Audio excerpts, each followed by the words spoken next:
In this video tutorial, we shall see the logic and the assembly level program for addition of two 8-bit signed numbers. Right? Please note this program is with respect to signed numbers. Let us first understand how signed numbers are represented in digital electronics. Right? So to differentiate between a positive number and a negative number, we use the MSB bit, that is the most significant bit, right? So if the MSB bit is equal to 1, we say the number is negative. And if the MSB bit is equal to 0, the number is positive. That's how we identify whether a number is positive or negative, right? For example, we are dealing with a 8-bit microcontroller, right? So if I say 80H, right? So this is an example of a negative number. Why? Because if you write the binary equivalent of 80H, so it will be 1 0 0 0 0 0 0 0, right? Wherein the MSB bit is equal to 1. So this is a negative number. Similarly, 92H, right? So in this case also, you can see that the MSB bit is equal to 1. That's why this number is also considered as a negative number, right? So the first point to be noted is to check whether a number is signed or not, we check the MSB bit. If the MSB bit is equal to 1, that is negative, and if MSB bit is equal to 0, that number is considered as positive, right? The second thing to be understood is the magnitude, right? You can also say the range. Now that one of the bit is dedicated for indicating the sign, so we have lost one bit, right? For example, if you consider an 8-bit number, right? So if you consider an 8-bit number,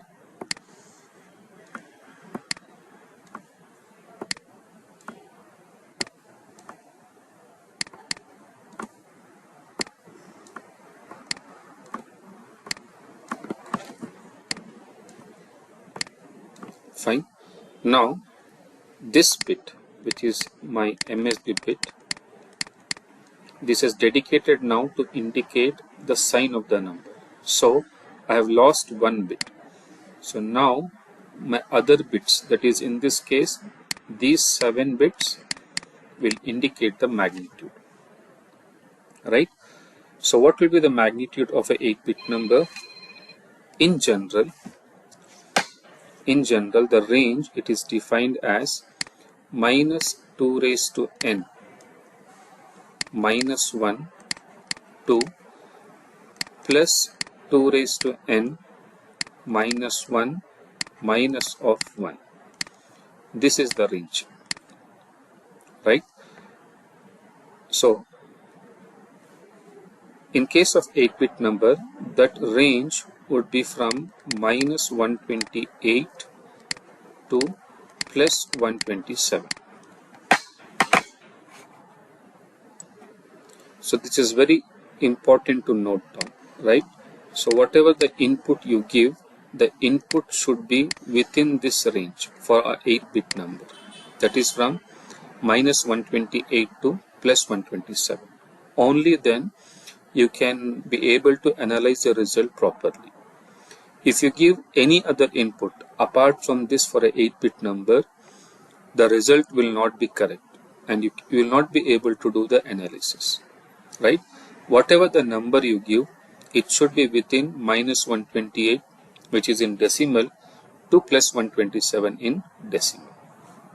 If you convert this in hexadecimal, right? For example, I have a 0,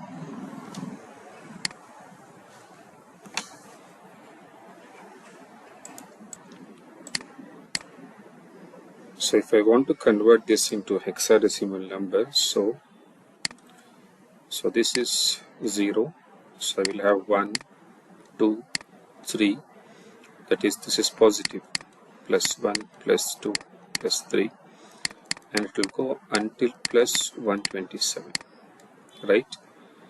And at the negative side, minus 1, minus 2, minus 3, and this will go until minus 128. So this is in decimal form, right? So if I give the input in decimal form, right? So how does it look in hexadecimal? So for positive, it is very easy. You can easily convert to hexadecimal, and you can view in the registers. Okay, so 0 will be 0 itself. So let's say you have given 10 in decimal. Okay, so here you will be able to see 0A. So this you know. But how about the negative numbers? So the negative numbers are represented using the 2's complement form, right? So if I give the input as minus 1, okay, so you will see in the register as FFH, right? If I give as minus 2, you will see it as FEH, and so on. And at last, minus 128, it is ATH, right? So whenever you give the input either in hexadecimal or decimal, it is important that you give the input within this range.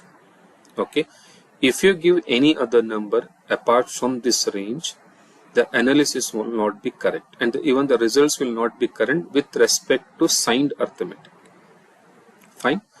And also, once you do the addition or the arithmetic operation between signed operation, the result should also be within this range.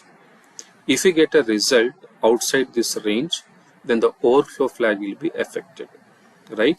So it means what? If the result is within minus 128 to plus 127, okay, that is ATH to 7FH, it means what? This is a valid result, and your overflow flag will be equal to 0. Above and below this range, it is invalid, right? And overflow flag will be equal to 1. Fine. Now we shall see the program for the same.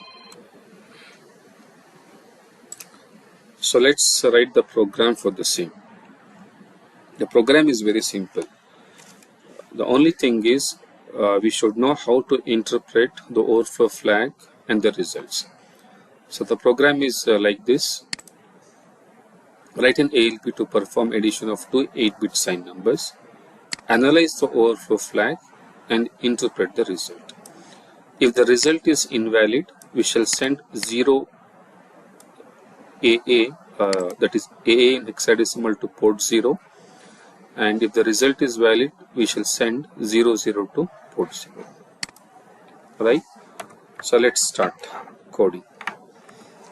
So I will copy the first number. Let's say move a comma hash 126.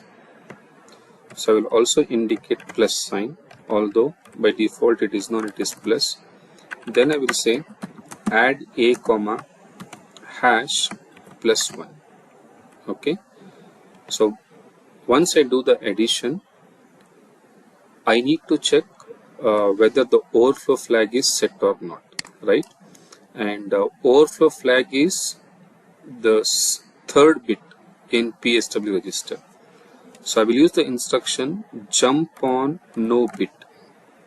Okay, it means if the overflow flag is not set, the result is valid. So jump on no bit PSW.2.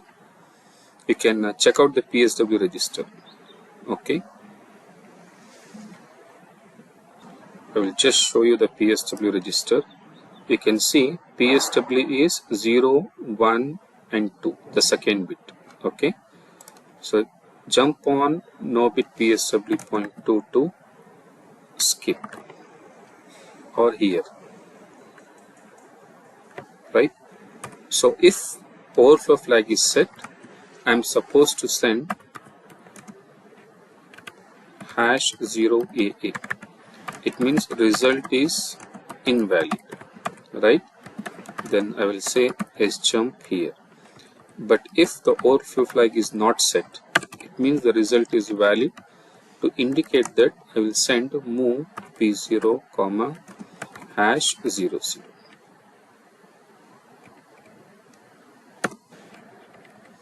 It means result is valid, right? So as I said, the program is simple, but we have to check for all the inputs now, right? So what is 126 plus 1 now? 127, and that is within our range, because the maximum in an 8-bit register for signed operation is plus 127, right? So this result should be okay. So let us compile this and observe the overflow flag.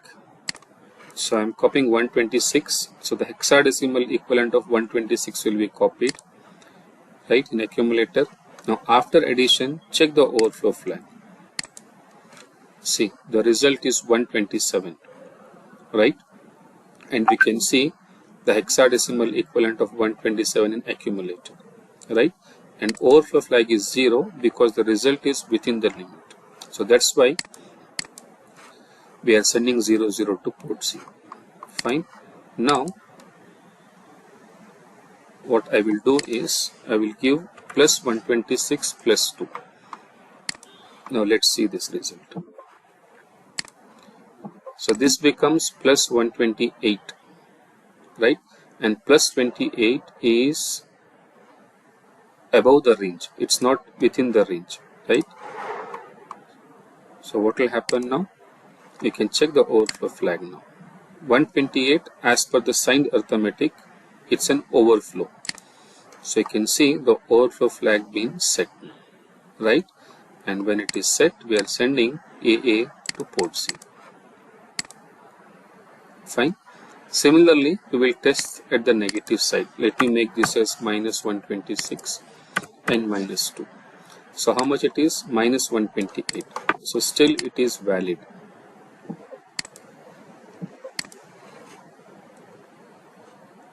Check out the overflow flag. So overflow flag is only for signed arithmetic only, or else overflow flag is nowhere used.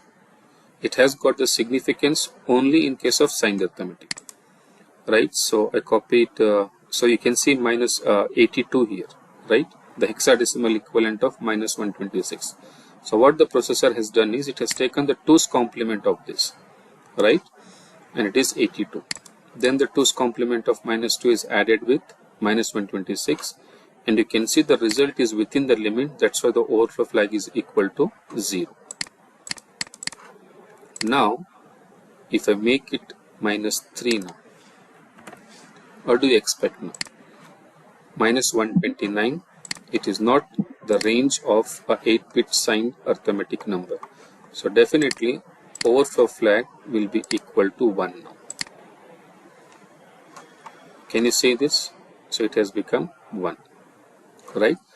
So this is how you have to interpret the result for different combinations. Okay. So two things are very important here. One, you should give a valid input. What is a valid input? A valid input is between minus 128 to plus 127. Second is, once you perform the arithmetic, you should see that the result is also between these limits, these two things. Okay, for example, let's say if you give plus 130, okay, minus 3, right? Although plus 130 minus 3 is 127, but still this will be invalid. The reason is you have given a number outside the range of a 8-bit signed arithmetic number. So this will give you wrong results, right? So the maximum can be plus 127, right? That is at the positive side, and at the negative side it can be minus 128, right? So this is all about the sign arithmetic. You can try for different options, right? And you can check out the results.